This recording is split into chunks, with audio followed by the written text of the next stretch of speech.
बैठक, जिल्हा नियोजनची बैठक, ठाणे जिल्हा आणि मुंबई शहरची बैठक होती। त्या बैठकीमध्ये अनेक विषयांवर चर्चा झाली आणि मुंबई शहर जे आता मुंबई एक आपली आर्थिक राजधानी आहे, इथं जगभरातले लोक येतात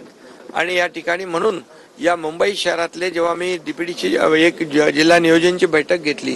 तेव्हा अनेक आमदारांनी, सर्वच आमदारांनी काही सूचना केल्या होत्या। त्या सूचनांप्रमाणे मुंबईतली हॉस्पिटल असतील,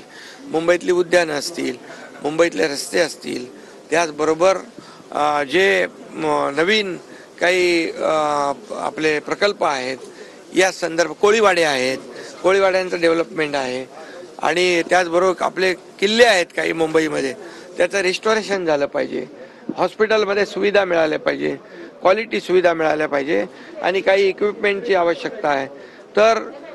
अशा सर्वच चर्चा जिल्हा नियोजन बैठकीत झाल्या होत्या आणि त्या आजच्या या बैठकीमध्ये मी सर्व सविस्तरपणे अजितदादा आणि आमची चर्चा झाली आणि त्या संदर्भात आवश्यक तो निधी मी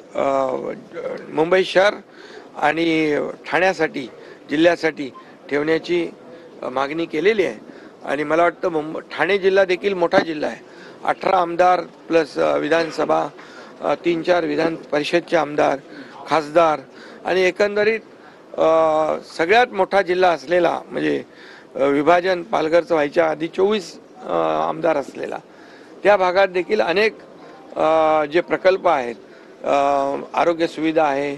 शैक्षणिक सुविधा आहेत, म्हणजे मॉडेल स्कूल असेल, त्याचबरोबर स्मार्ट PSC असेल, याचं अपग्रेडेशन झालं पाहिजे आणि काही आपले पर्यटन क्षेत्र आहेत, पर्यटन स्थळं आहेत, त्याचं डेव्हलपमेंट झालं पाहिजे। या सर्वांवर आरोग्य, शिक्षण, टुरिझम आणि इतर इन्फ्रास्ट्रक्चर यावर जे पैसे आवश्यक आहेत त्याची देखील मागणी केलेली आणि नक्की मला वाटतं यामध्ये विकासासाठी कुठेही पैसे कमी पडणार नाहीत, एवढं मात्र या ठिकाणी सांगतो।